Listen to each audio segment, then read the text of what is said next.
इस पोटली को मुझे दे दें, क्योंकि गुरु हमारे सभी विकारों को ले लेता है कोई गलत अर्थ ना लगाए, गलत अर्थ नहीं लगाए कि गुरु हमारे विकारों को ले लेता है। गुरु लुटता है जीवात्मा के ऊपर और सबको सुहा कर देता है।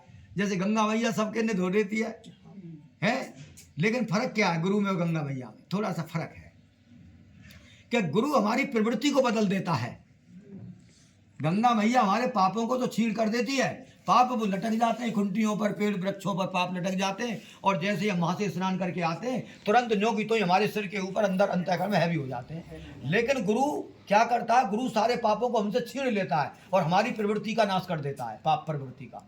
तो हमें सत्संग दे करके, हमें ज्ञान का प्रकाश दे करके, हमें आत्मा का ज्ञान करा करके गुरु हमारे हृदय में जो पाप करने की जो प्रवृत्ति है, पाप करने की प्रवृत्ति को ही खत्म कर देता है।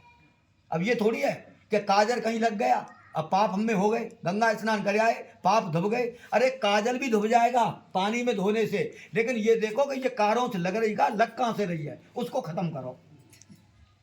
तो कारों से जो लग रही है वो प्रवृत्ति है। कारों से जो लग रही है कि काजल की कोठरी में कैसो भी सयानो जाए, दाग लगेगा ही लगेगा। सफेद कपड़ा पहन के कागज की कोठरी में जाएंगे, कितनी भी होशियारी कर लेना दाग लग जाएगा। इसी प्रकार हम कितना भी पापाचरण से दूर रहने की कोशिश करें, लेकिन इस भवरूपी संसार में अगर रहेंगे, कूप में रहेंगे, अनर्गल अलाप में रहेंगे और सत्संग से दूर रहेंगे तो दाग लगेगा ही लगेगा। कितने भी कुछ भी करा लो, कितना भी गंगा स्नान कर लो, कितने भी मंदिर चले जाओ, कुछ भी कर लो, लेकिन जब तक जीवन में सत्संग नहीं आएगा, जब तक जीवन में गुरु तत्व के प्रति समर्पित भाव नहीं होगा, तब तक ये दाग हमारा छूटेगा नहीं, लगता ही रहेगा।